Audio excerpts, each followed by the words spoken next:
So this morning I speak more practical, as mentioned by Osman. That means normally you will see we have very few equations, so it could be not as heavy as yesterday sometimes, or the day before. So we'll speak today about fuel cell operating conditions and testing conditions.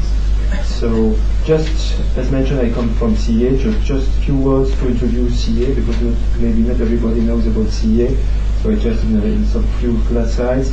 Usually you know CEA because of nuclear energy, civil and military nuclear energy, but many people are working in other fields like more fundamental research, medicine, biology, and also research for industry, the business unit I am in. And here we're working either on microelectronics, more controllers, hardwares, and methane is more for new energies, for new technologies for energies. And our main strategies is to work on low carbon economy, if possible to have French industry, of course, but not only, we can work with everyone. And our three engines are to work on energy efficiency, renewables, and materials efficiency. That means materials to improve the efficiency regarding new technology for energies. And we are a research institute, but really focused on technology research. That means we have some fundamental research, also with university collaborations, and we go up to prototype demonstrators, and we go up to build pilot lines with industrials. And this is our fields: transportation, fuel cells, batteries, it's the department I am, and also solar energy, PV, but also thermal solar, concentration solar energy. Biomass, it is more for hydrogen production, storage, distribution, and production through high temperature electrolysis, low temperature electrolysis, or also biogas. And finally, more advanced materials, with also micro batteries or micro fuel cells, but mainly materials science to help the other departments, transportation, PV, and biomass. And our main objective, as mentioned, is to go up to demonstrators. That means to use breakthroughs either from materials or from system level. That means we are building systems, testing systems, and see what are the improvements which can be made. Or the same using nanomaterials and see their specific properties in order to build objects. And after to go up to demonstrators, as here you have, for instance, a sailboat with a fuel cell inside, the hybrid sailboat with a lithium-ion battery, like a car, and a 25 kilowatt fuel cell system inside. And now it's sailing for almost 2 years in the Mediterranean, so not near to Marseille, not in Turkey. Also vehicles with a hybrid car, and also stationary system here, a 5 kilowatt CHP fuel cell system. And we go to platforms. Here we have a platform to build PV panels. So we are starting from silicon powder, and we go up to building PV panels. Here also for monitoring smart grids for houses in order to have better housing efficiency. And for batteries, we also have a platform. We are starting from powder and going up to integrating battery packs into vehicles. So this is just to idea what we are doing at CEA in some I think the battery is low for the pointer. So going to our presentation today. So as mentioned yesterday also by Ian, if you have any questions, feel free to interrupt me and to ask questions. I will try to answer. Do you have another one? Because this one is also to push the slide on. Two hands. Thank you. So the outline, first the objectives. After I go to present what is a harmonized test format. We'll see what it means. And then I will also focus on a previous European project, which objective was to establish testing procedures. And this was FTSQA European project. It ended almost 1.5 or 2 years ago. And now you will see you can download, or maybe you already have done it, you can download procedures, testing procedures. This has been done for SOLCs, for MCFCs, and a lot for pair, which is the topic today. And you will see procedures for single cells, stacks, and also one for system. So up to now we didn't speak a lot about system, so I will try to focus a little more on this part, on some slides. And we have a specific look on one procedure, which is also, I would say, from my point of view, one of the main. I will just stop. Okay.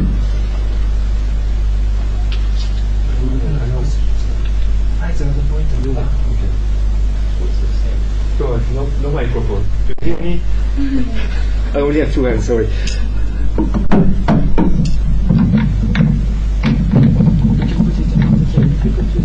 Here.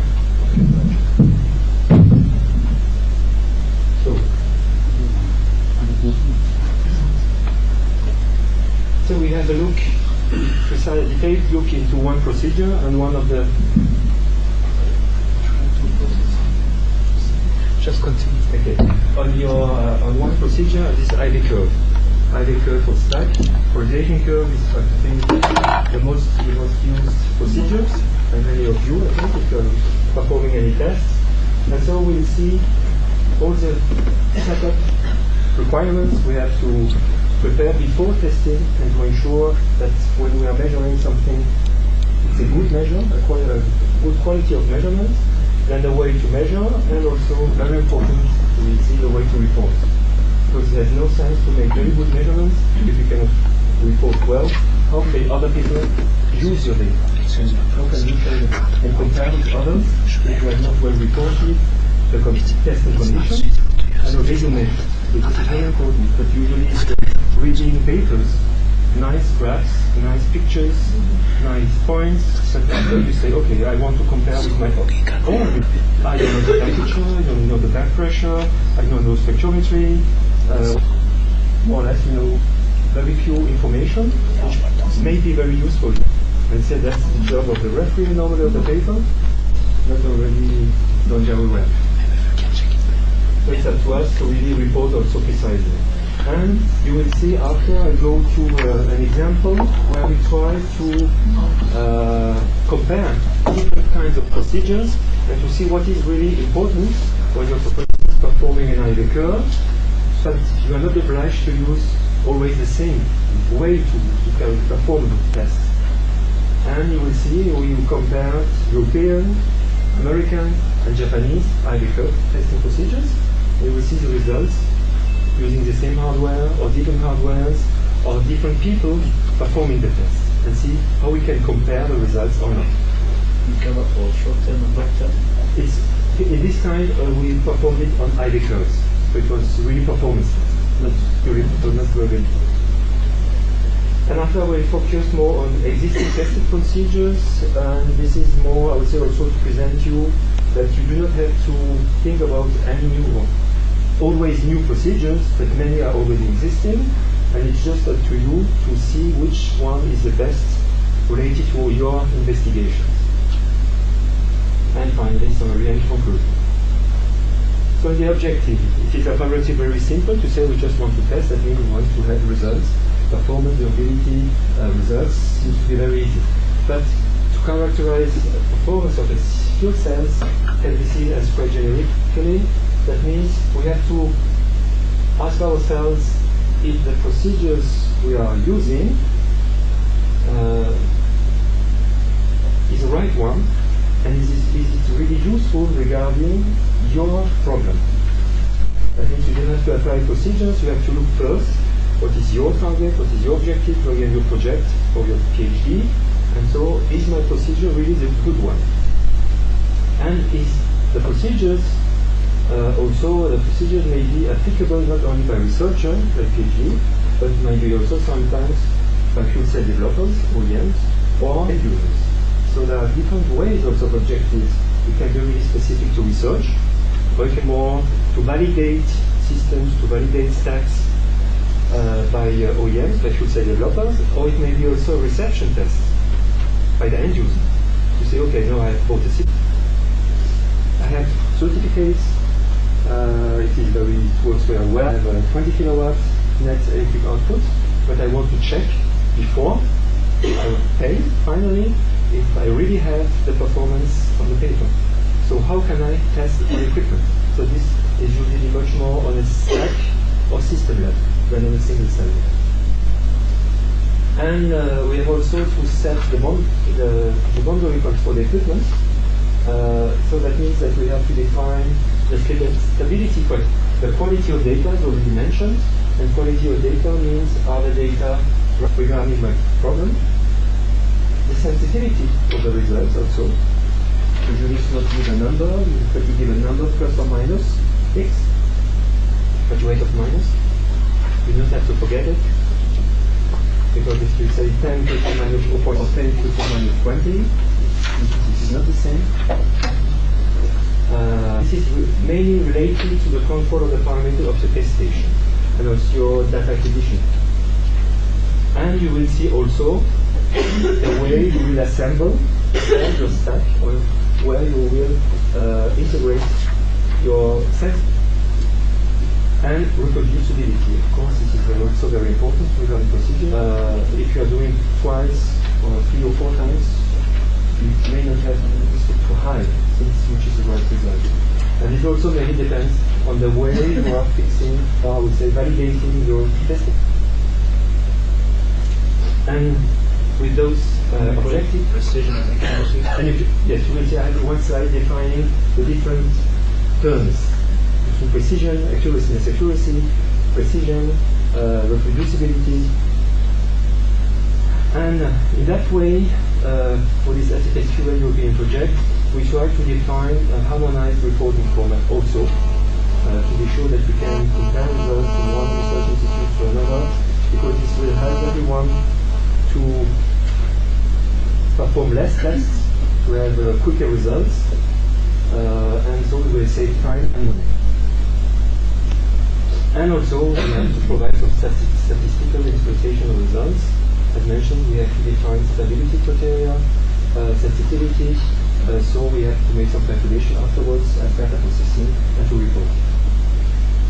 So, if you look just the parameters which may affect the performance of a fuel cell, you see it's huge. This is just one example for stationary systems. So it can depend if you have some, also using the heat, the thermal load profile. Of course, usually a fuel cell is used to produce electricity. So it will also depend, parameters may be the shutdown parameters, startup, the load profile, continuous, cycling, the way to cycle, also the type of fuel. Of course, we may use pure hydrogen, but what does pure hydrogen mean? Which quality? Usually it is never reported. We just say clean hydrogen, but clean hydrogen means M44, M50, to be precise.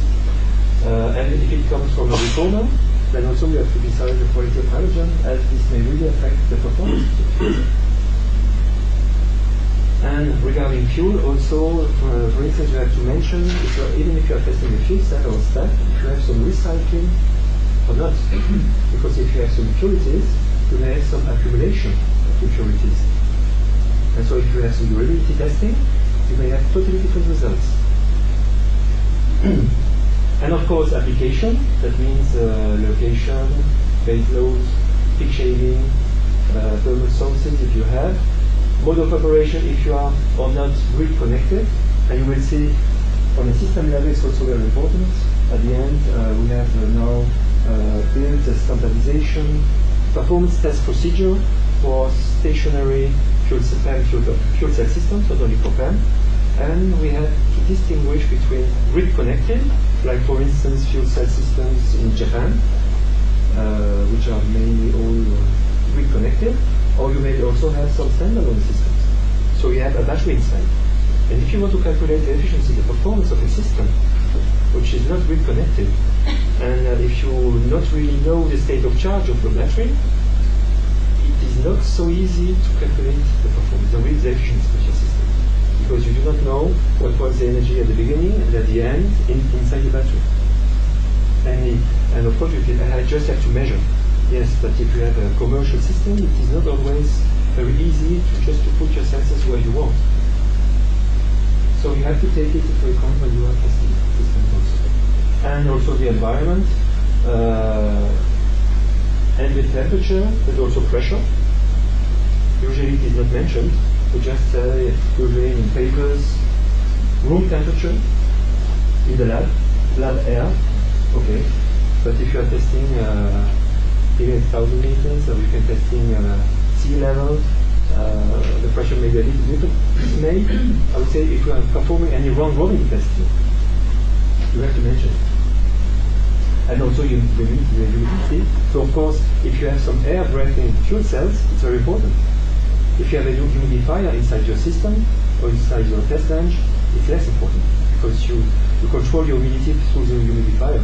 But for small fuel cells with air breathing, it's very different.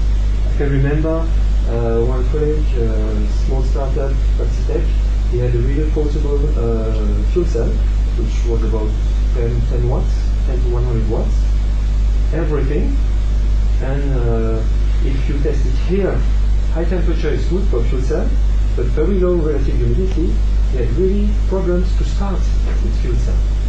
When he went at a fuel cell seminar, sitting in Hawaii, hot, humid, it was running marvelous. Same temperature, but higher relative humidity. And the performance was complete. So he preferred to be there also for other things. Not only for testing fuel cells, and also solar load, yes, and air quality. So this is a point also usually neglected, as we say, lab air. But lab air may be very different from one location to another one. For instance, if you have some plants working with chemical plants, you may have some pollutants into your air, even in your lab. And we could see this effect even if the plant was 10 or 20 kilometers away, depending on the species. So sometimes that's why we are requiring to do air measurement. Of course, not every time, but later or to have some changes. But just makes it once, sometimes air quality composition. Yes.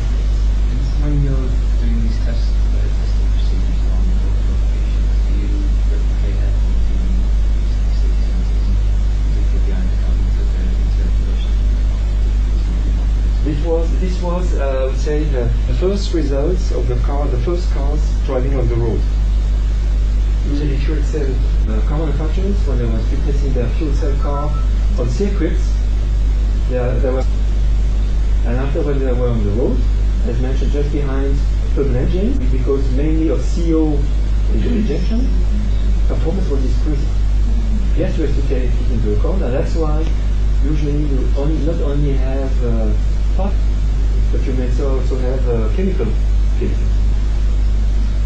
But this usually, which is not very well reported by car manufacturers, it's quite secret. But you do not want to tell to everyone.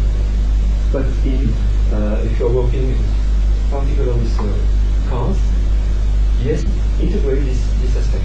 And for instance, Bala told us some years ago for Bay Olympics, was in 2008, if I remember well, sent some buses in Beijing, and the buses between Europe and Canada and Beijing lost 50% of their power. And this is mainly due to SO2 effect.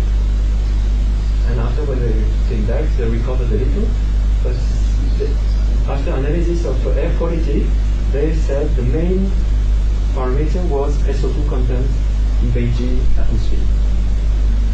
So yes, air quality is very important regarding fuel cell performance.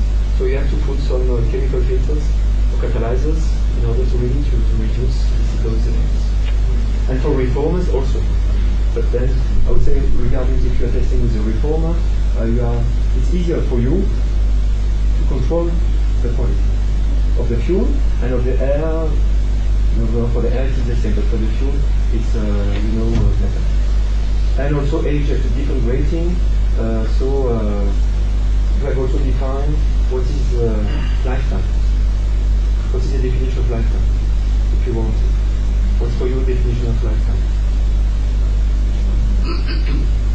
The device performance in a prescribed time and prescribed Yes, but the question is, when we say, for instance, for a car, 5,000 hours operation. Yeah. What does it mean? 5,000 hours operation. Means the reliable of this. It can still work, but you can expect prescribed performance within these limits. But which performance? Yes, that was my question. What is asked? Same for batteries, for instance, if you have some at end of life of a battery.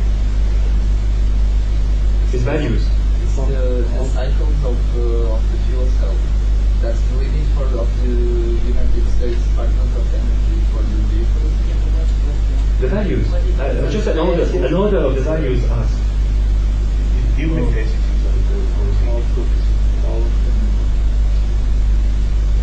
Usually, one accepted definition is beginning of life, efficiency or power, and end of life is about 10% less than beginning of.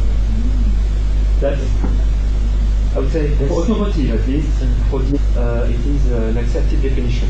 But regarding really your car, if you lose 10% engine or thermal engine, I'm not sure you would change your car. But regarding definition, that's DOE target. As you say, you can lose 10% of power efficiency during your lifetime. And for batteries, it usually is 20% of the capacity. But after, it really depends on the application. That's for automotive. For buses, we are mostly thinking about more than 20,000 hours. And so this has to be agreed with your customer. So Since no standards, we got to know. Yes, but I would say DOE, I think European, I don't think the European level usually have the same definition, reconciliation, the end of life of the system. I think the Europeans also are looking to the DOE. Yes. So 10% of is normally the value also given in the European, yeah. So that's just an idea. So after you have defined if it is 10% of efficiency or 10% of power. So we can return the car if it is less than 10%. You can try. But first you will have to be able to buy one. But just an idea. So definitely precise from the unit. So many parameters. So when you consider testing, and this is not, I would say, the really focused on fuel cells, it's always the same. You have to plan what you want to test, what you want to do. After, of course, we have to some input data for executing the test, but also input data in order to define your stability criterion and acceptance criterion. Because afterwards you have some output data, but then you have to evaluate if the data are in accordance with your acceptance criterion.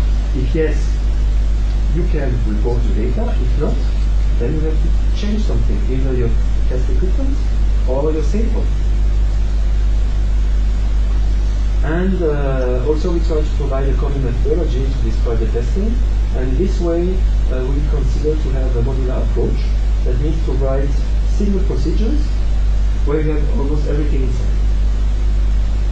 So that you don't have to print the whole book to know what you have to do, but if you just want to make ID curves, if you just want to make some more durability testing, you are not obliged to print everything to just the procedures you're interested in. And this may also have to be used. You will see we have also thought about test programs, which are just performing different testing procedures in a given way. And this gives you a program. And after you have two different test programs. And so a test program comprises of two or more test procedures or test modules. And so you can, I would say, depending on the end user's questions, to say, okay, I want to have a performance test or your test, but sometimes I also want to see the effect of air pressure or fuel pressure, temperature differences, and I have to go back to nominal. And so I can define, and I can also compute after the way I will perform all the different individual testing modules, one global. And so a test procedure, test module is defined. It's not only can be used for forming materials like MEA, MEA or fiber plates, and is used for single cells, stack, and system as mentioned. I will focus more on single cells and stacks. The objective can be also different. The scope of use can be either generic, like an IV curve is not specific to a given application, but sometimes you have testing which is more linked to stationary or for transportation or for portable applications. The test procedure, the test conditions, and I would say the ideal case is that you have one output in function of one variable input. But if you have already tested fuel cells, it's quite difficult to have this case. So we try to have less variable test input parameters as possible, but it's not very easy. How do you define durability? You will see we have some procedures. So what's inside the test module? As mentioned, it has to be self-contained, so independent with other procedures. As mentioned, we try to have a single output as a function of a single input. We have different chapters. First, we will go through after objectives. You have to define the test input, the test output. After, you also to give the references you are using, references regarding terminology or regarding documentation, safety procedures. The test description of your test equipment and setup is very important. After, the way you perform your testing, some information if you want, and document information. So advantage of those procedures is, okay, it's self-contained. You can use it as a library. We have different booklets. Very flexible format of describing the testing, and can be seen, yes, at subroutines in computing. And drawbacks is you may have a lot of papers because as it is self-contained, I would say in production there are there are some common parts regarding the different procedures that you repeat in each procedure. So that's one drawback. And if you change one normative reference, you have to change it in all the different procedures. So we balanced both approaches, and we decided to maintain the self-contained procedure. And so that's what we did in this SQA project. We selected already existing testing procedures and said, okay, we will work on those given procedures. Then we perform some testing.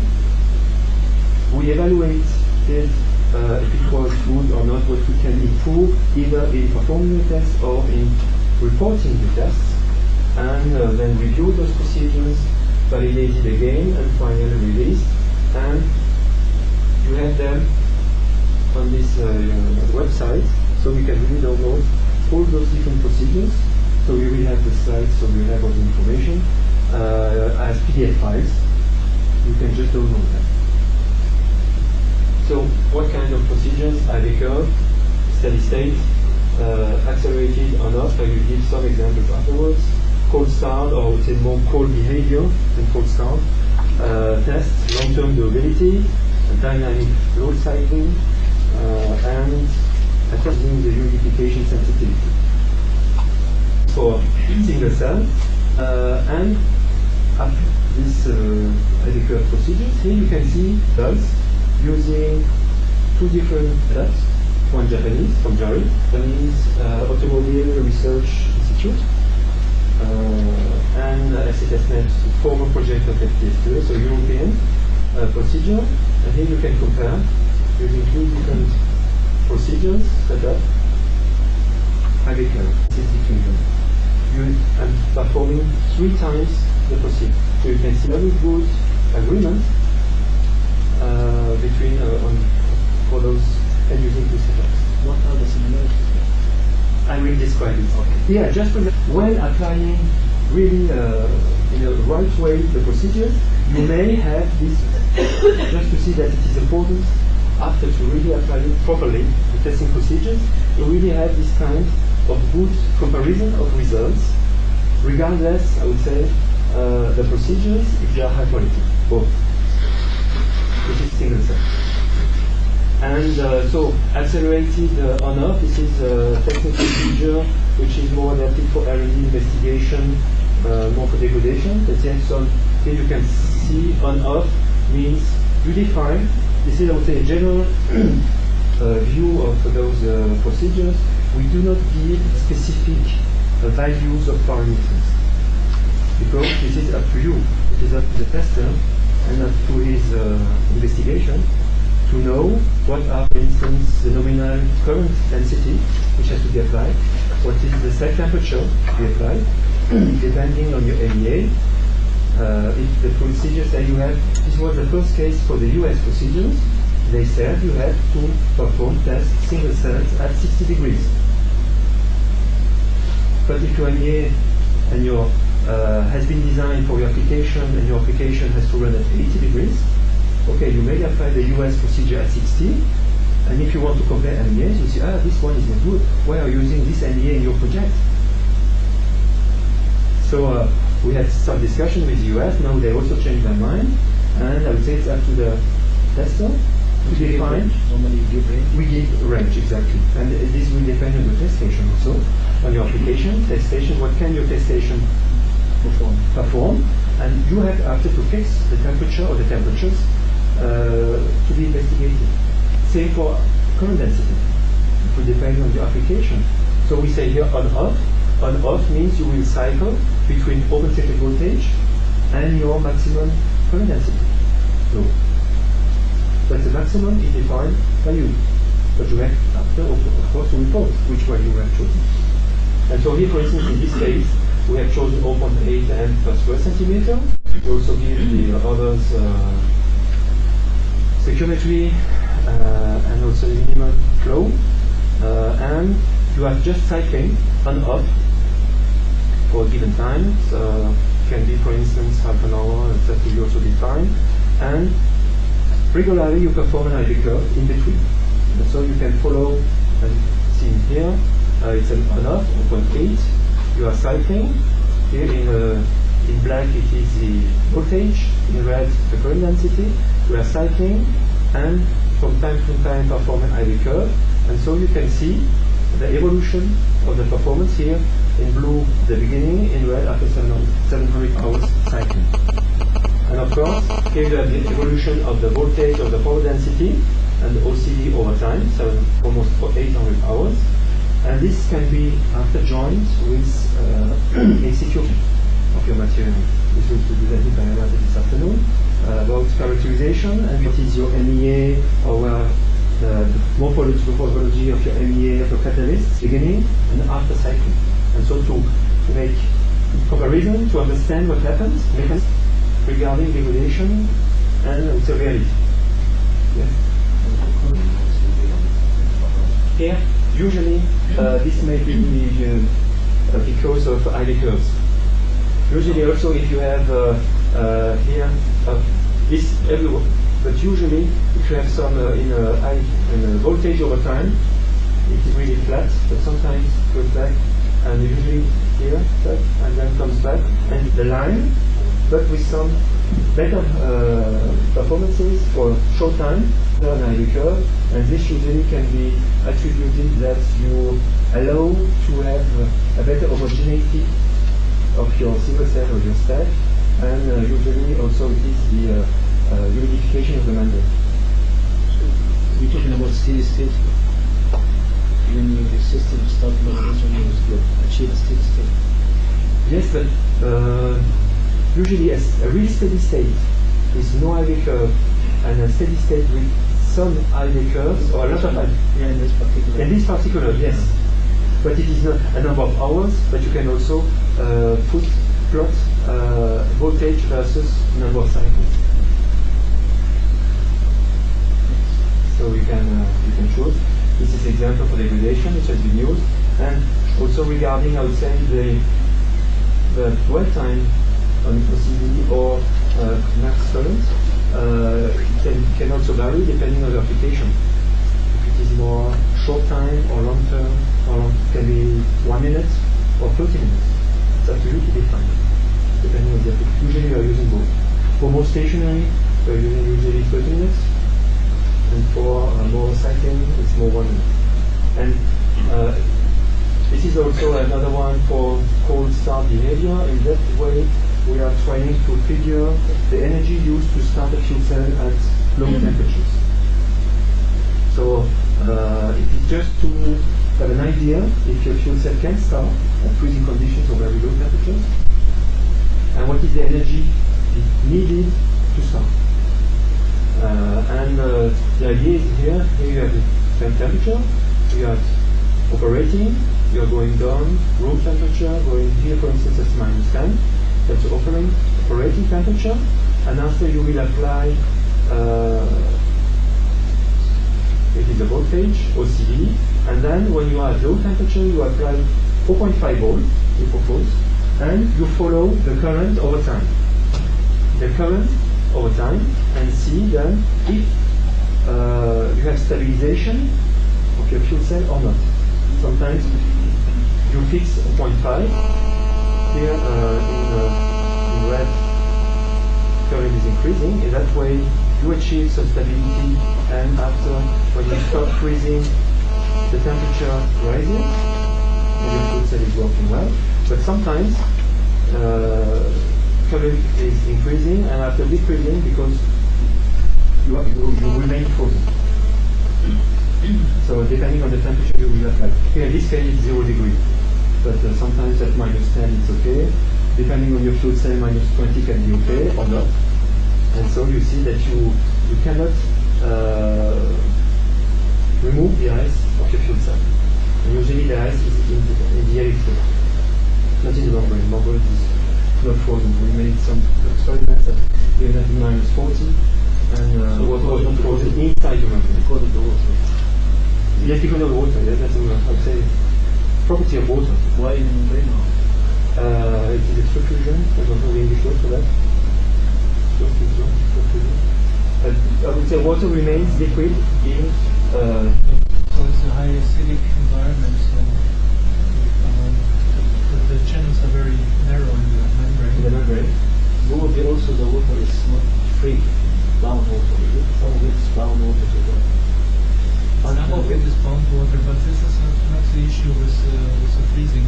It's just that the channels are very narrow, and then you have a very high acidic environment, so that even under normal conditions, you would have a freezing point just in the range of -30 to. But usually what you can see is the water is frozen in the electrode, and when you cycle, this can then enhance the lamination of your electrode over your membrane. And this is why you lose performance when you are cycling at frozen temperatures inside the membrane on the frozen. So this is just to see. So for instance, now for automotive application, we want to start at -30, at least -20, and even -30 degrees. Long-term durability, this was one of your questions. Speak louder. Okay. Because George has some problems to hear me. Okay. So long-term durability, this is one proposal we have. We do not define any time. It's also up to you to define how long you want to run your test. Here, for instance, we said for us long-term is between 5 and 10,000 hours. So it's really open. It's up to you. But what we propose is you define the operating conditions, as mentioned, can be voltage or it can be more usually current density. And what we propose is to perform an IV curve every 10th of your testing time. So to have some, of course, not to make IV curve every too much, but we say in 10 segments, so you have an idea of the evolution of the IV curve. In the same way, you have the evolution of the voltage or current over time. And so in this one, so output, of course, is voltage and power over time at a given load. And another one, this is much more so for transportation application. What we have is a load cycling aging test, and here, for instance, you are cycling between two current densities, In this case, we fit 0.2 as minimum and 1 amp per square centimeter maximum. You remain some seconds, 20, and this, what we proposed was 20 seconds at minimum, and then you raise to maximum in 40 seconds. But of course, this will also depend on your test equipment. How fast can you increase the current density correctly? And also, after regularly, you're performing some IV curve. Yes? Surely there was load profiles on the traditional actual load profile when it's in the vehicle. No one No. can drive at that. No. So you have a dual one that's based on a standardized device. There are existing standardized driving cycles, European, US, Japanese, so you may apply them if you want. You may apply them. This is also more a real dynamic to have much more cycling and dynamic cycling that what you may have in NEDC, for instance, profiles. But if you really want to apply, you have some, I would say, standard driving cycles. And so, just an example, what we did, this is an experiment, and here you see the evolution over time. Short term, but because you have many, as mentioned, 20 seconds at 20% load, and you raise in 40 seconds at maximum load, and so it's only 1 minute per cycle, and so you can see many cycles here in 2 hours, and if you go over 700 hours, so you have a lot of cycles, and so you can also have the information voltage at 20% of maximum load and 100% of maximum load over time, and you can compare it also with the IV curves performed regularly, and so to see which one to characterize and to have some values about degradation of your. This can be in this case for single cells, but this one has also been applied to stacks, and it was also useful to evaluate the degradation of stacks regarding really load profiles. So just, and now we also have realized some stack test modules, IV curve for stacks, also on the same website. In that case, we have 2 procedures which were to test the performance of a stack regarding the pressure variation and stoichiometry variation, air stoichiometry variation for water-cooled stacks. Because I would say the partners involved in the project were much more interested for higher power stacks, and higher power stacks usually are using water-cooled or liquid-cooled, better than water-cooled, liquid-cooled stacks. We had a discussion yesterday also with Eden. I would say yes, air cooling is good, usually for small power, some kilowatts, and also depending on your environment. I'm not sure, for instance, in Turkey, in summer, it's very good to use air-cooled stacks because the difference of temperature between your stack and of your fuel cell and the ambient temperature is very low, so you need a very high heat exchanger, very big one, but with air-cooled you can run usually. It's much easier, and that's the case usually if you compare stacks or systems using air-cooled. They have fixed maximum output, maximum ambient temperature, and it is usually not higher than 45 degrees Celsius. The application also might have an input in that, right?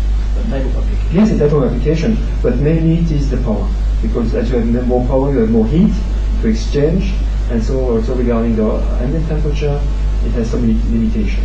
Even if your system is simpler, you have less, I would say the cooling circuit less. Then we also have long-term durability, which is almost the same as for single cell, and this dynamic load cycling aging test, same, just adapted for the single test. And we focused also quite a lot on the test report form. And for systems, also have some words on systems. We also defined a test program and test module for testing stationary systems.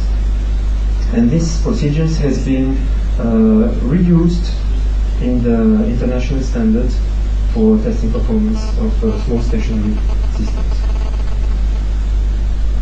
So now just have a look more deeply inside a testing procedure. So this is the one for a stack, but you will see if you go into the website, it is exactly the same outline for everyone.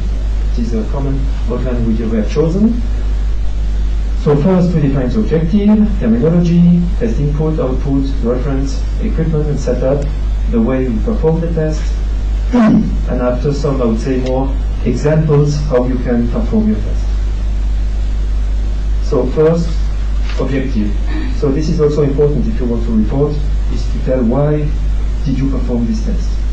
Not just for pleasure. I think usually we have a reason for what you're working. I hope, at least for you. Well, the common answer, because they do it. You do it because they do it. Yes. So for instance, the IV curve, in that case, has no target application. It's just to characterize the performance of your single cell or of your stack, and this is a general characterization method. So, and most important, all those procedures are not, I would say, it's not normalization. It's neither law, it's only standard procedures. So it is recommended to use it. It is not requested. So we have to make the difference, because this was also a discussion during this European project. We are not building standard, we are not building, universal law regulations. It's only procedures which are recommended to be used and to be applied. And after, some of them, you will see, have been reused in an international standard under the TC 105. The question, do you use this to recognize other people's work? Sorry? Do you use the same standard to recognize other people's work? I mean, this is your standard for...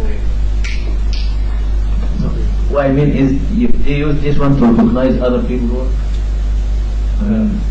When they do simply, I mean, you recognize based on this standard or? Other people? Yeah, other people's work. Now what is, at least at European level, if you apply for European projects regarding testing, it is highly recommended to say we will use European STS-QA procedures. And if you don't know how to test, then it's better to start from those procedures. And you will see we compare. So that's why it is not, you are not obliged to use them.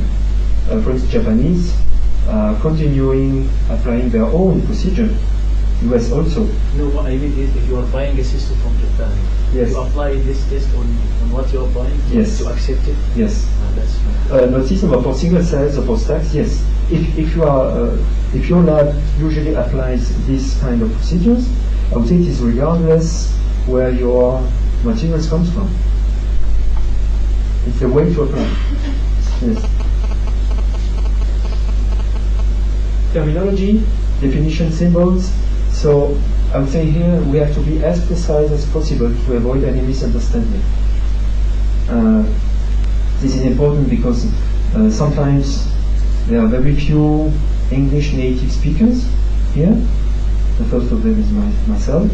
And so sometimes I have a French English, German English, Greek English, so many English. And sometimes we are using the same word but with different meanings. So this can introduce really confusion. So that's why it's important to give or to use definitions and to precise in the report the definition of the words which have been used. So really to be sure there is no misunderstanding. And to do that, there is one document which is a good reference, which has to be used, is this technical specification. It is either in English and in French, which gives the definitions used in fuel cell domains. This is TC 105, here you have the reference. Now it is the edition of 2010, and there will be a revision of the different terms, because sometimes people do not agree or change their minds or have some add new items. So, but you can use this specification as a reference. And it also gives, for instance, some ideas of what the fuel cell system is. So the different subsystems inside global system, fuel cell system, with diagrams, with definition, of what a fuel cell module is, fuel cell stack, fuel processing system, storage, oxidant processing system, automatic control system. So it gives here these generic definitions and terms, like here, stacking, it gives what the stacking means. And so standard conditions, sometimes about MEA, electrodes, but what is rated power, or standby. This is usually what is the difference between rated, stationary, standby, idle state. So usually, depending on who is speaking or writing, using these different words, but in their mind it is exactly the same. But as they are using different words, sometimes they no, it's not totally different because there are some small differences between standby and idle. So better to refer. So I do not say it is a Bible, so that everything is okay and you have to trust in it. There may be some mistakes, but at least it gives you a reference.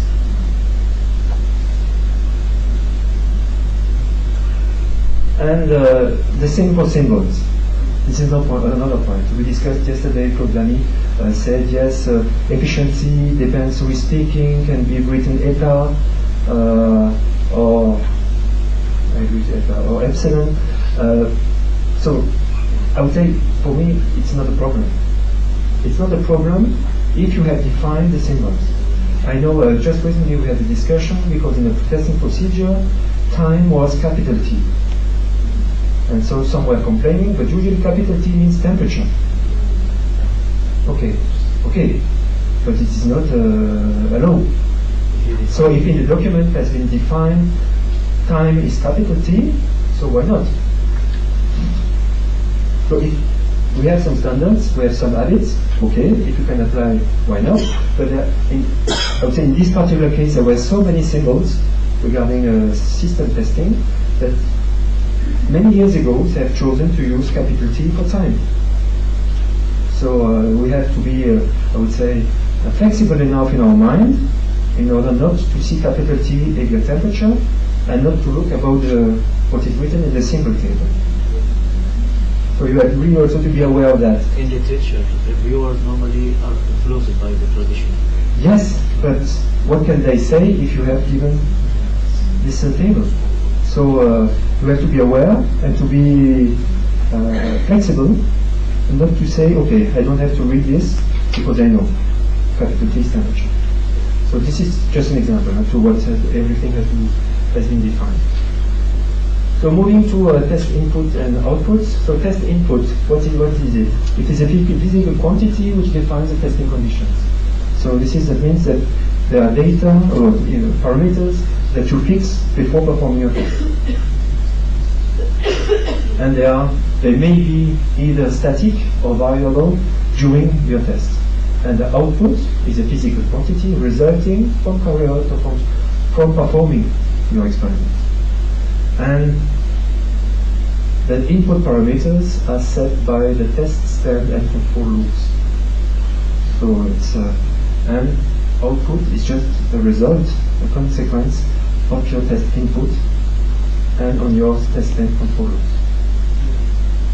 And you have primary and secondary output. So usually for IV curve, the input in the fuel cell temperature, pressure, stoichiometry, gas composition, cyclone. And as output, you have a primary, of course, what you're interested in is the voltage versus stack load. And as secondary, you have also to follow, for instance, temperature, pressure, but this to check is more to check that your test station regulation is okay. Because if you say you have to perform an IV curve at 60 degrees, but at low current density you are at 60 degrees, but if at high current density you are at 80 degrees, it can be difficult to say I have performed an IV curve at 60 degrees. So you have to check over time, also over your IV curve time, that the other parameters have been kept constant or within a range that you have to define. So variable and static performance. For example, IV curve, as mentioned, current density is variable, and also the flow, and this way then we have to define the range, the uncertainty of your measurement, the maximum control deviation you allow, the sampling rate. And you have also to take into account usually for the stoichiometry, usually if you have a performance IB curve that's a stoichiometry of 1.52, okay, this is usually up to a given current law. But for lower current laws, because of your test stage limitations, then you will go from constant stoichiometry to constant flow. And this depends on your test station.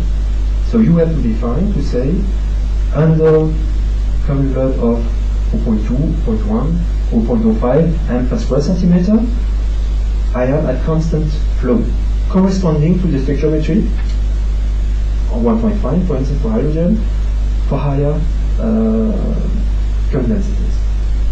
Do you agree with that? If you're performing tests? Yes, no?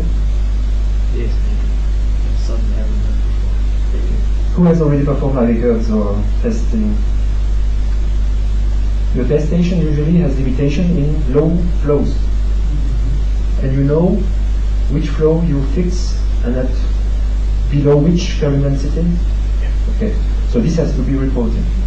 Because usually after sometimes you have some broken curves at low current densities. And this usually is due because at low current density you get constant flow, and after if you have constant stoichiometry, depending on the test station, you may or may not have this broken curve. But this is this station. What about if you have a single rake, which is just A simple? rake? I mean, the segmental rake, which is just simply, all the humidifiers you make yourself, and you have this, all. Why I mean is, it's not the test station. It's just we have one outside. It's a simple. But for me, test station is either a commercial one or an in-house one. A test station is a material which allows people to test. Yeah, but then you have that acquisition system. Yes. But if it is manual. It is manual, but you have to record this by hand if it is manual. Sure, but the accuracy and all this is not there. But the accuracy is not the same, but you have to evaluate the accuracy of your data. Yes, we have to evaluate it if it is manual. And static is all the rest. Temperature, the flow as mentioned, relative humidity, and in the same way you have to precise the range, the uncertainty, the maximum control deviation that you have, and the sampling rate in order to check afterwards if your conditions were well as forecast. That's also. And so yes, just I mentioned one slide regarding terminology between accuracy, precision, reproducibility, repeatability, uncertainty is taken from Wikipedia. So accuracy represents the true value regarding a reference. This is what we want to measure. And then the precision is deviation around your value measured. And we say it is reproducible if you measure the same many times, but by the same people. And it is repeatable if you have the same results but applying in other places with other people. And uncertainty, yes, the dispersion of the values attributed to a measured quantity. So here we have accuracy and precision. So it can be very precise but not very accurate. So when we are using the same words, we have to have those definitions in mind to use the right words. And also this led to many discussions in this European project regarding the previous tables here about deviation, uncertainty, and not precision, for instance. But accurate means precise. No, accurate means you are at the true value. So precise means accurate then? No. Accurate means precise. So test outputs. There are two types. In this case, main and secondary. Mains are really, I would say, the data that are of primary interest for you, and for an IB curve, it is the voltage. voltage and of course power. The power is calculated, it's not measured mainly. And secondary, as mentioned, temperature, pressure, and then you can also calculate the efficiency if you want. Let's move to a reference quickly. So the reference, here in those reference we are using this FC testnet glossary, but which has been more or less included into this terminology TC105 document. And also requirement documentation, that means you have also to precise, or to be sure before performing a test that the test station is safe. It's safe for the material, but it's more important, safe for you or for people around you. That means you have also to include some instruction of safety installation. So, and to also to follow safety instruction if you are testing a commercial stack. So if they tell you that you have to work up to a given pressure, you do not have at 2 bars, you do not have to test it at 4, 6 or 8, 10 bars. You may have some problems. Same for temperatures. So and also, as you want to be able to certify that the quality of results is good, and then usually you also need to have the certificates of calibration of different materials inside your test bench. Or if you have a manual, the same, you have usually unique, you have this certification about, for instance, the flow meters, thermocouples, and usually also thermocouples is not only the thermocouple, but it is a whole acquisition chain. Not only the thermocouple that you buy, but the thermocouple plus the wires plus the acquisition. To compare it with a reference. And to say, okay, my temperature is okay within plus or minus 1 degree, for instance. And not only the thermocouple. And usually when you buy, or you can, sometimes either in-house, or you can then send your material outside to have those kind of calibration and after you have the certificates. And so you can be, you have your quality assurance of your data.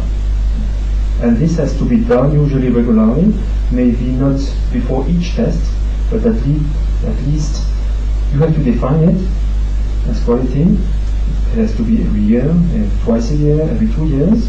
It's up to you to define, following the equipment that you originally bought, but after it's up to you to define the frequency.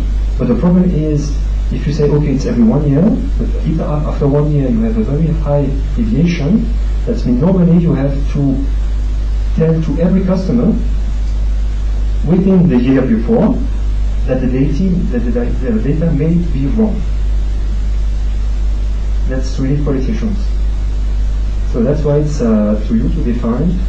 For instance, for halogen sensors, it's usually twice a year. But if you say, okay, 6 months it was okay, 6 months later it was okay, so maybe next time I will do it only in 1 year, because I saw 2 times there were no deviation. But if after this year you have deviation, so you may have some problems within this year regarding quality assurance. So we also have to keep this in mind. And also some regarding more also safety. You have also defined in your test station some alarms. I would say first stage alarm and emergency alarm. So that usually the first one is just to stop properly your experiment, and the second is to stop everything, to shut up the system. And we do not take into account any consequences on your material. So usually you can define it on your test station, on your system, and here there are recommended value. The same, it is not requested, but recommended value. For instance, for a stack, we say it has to be, the voltage has not to be lower than 0.3 volts per cell. So if you can measure each individual cell, you can have an alarm on each cell, and if not, if you only can measure one global stack voltage, then you can say it's 0.3 times the number of cells to have the voltage, and 0.2 for the emergency. And after also you have to follow the manufacturer recommendation. So usually some stack manufacturers are giving warranty on your stack, but warranty in the case you are really following and running the stack in given ranges. And that means if you really want to have this warranty, that means you have to be able to provide the data to tell them, look, I really remain into your recommendations. If not, then you have just lost your warranty and can buy a new one. And also for temperatures between inlet and outlet. So also what is the stack temperature? People to have a break. What's for you a stack temperature? How do you define a stack temperature? Temperature, yes. That's a common definition, yes. But sometimes it can also be the inlet coolant temperature. But in that case, we usually, that's why we didn't say stack temperature, but we define it precisely to say it's coolant temperature at the outlet of the stack. I don't know at DLR how you define, it's also outlet, but I think I can remember at ZSW that they usually define that inlet. So there is no final definition. So to avoid any misunderstanding, then we prefer to define if it is T-cool out or T-cool in. Because sometimes you may have some imprecise 3.5 or emergency 5 or 10 degrees, but this also depends on your stack manufacturer. And some designs can agree and can, run with 10 degrees delta temperature, and some not. Then you will really degrade them. So you have to follow those and to measure. Usually you measure inlet and outlet, and so you have the differences. Does coolant temperature always represent the stack temperature? Because if you have a full cooling, full heat transfer, then your stack temperature will be higher than the coolant temperature. That's why we prefer to have to measure the temperature just at the outlet of your stack. So you have no effect of cooling loop. We know the inlet and the outlet. We say you may sur-evaluate the temperature inside your stack. So it is more, I would say, conservative measurement to say, okay, I do not want to be higher than, for instance, 80 degrees. And 80 degrees for me stack temperature, outlet temperature of the coolant circuit. So it is 80. So normally, what generates inside my stack, I should not be higher than 80 when I measure this temperature at the outlet of the stack. But if you are in the inlet, then I can agree. You do not know what may happen at your stack, and you say 80 at inlet, you may have 90, 100 at the outlet. So that's why we also prefer to use outlet temperature. But it's quite conservative.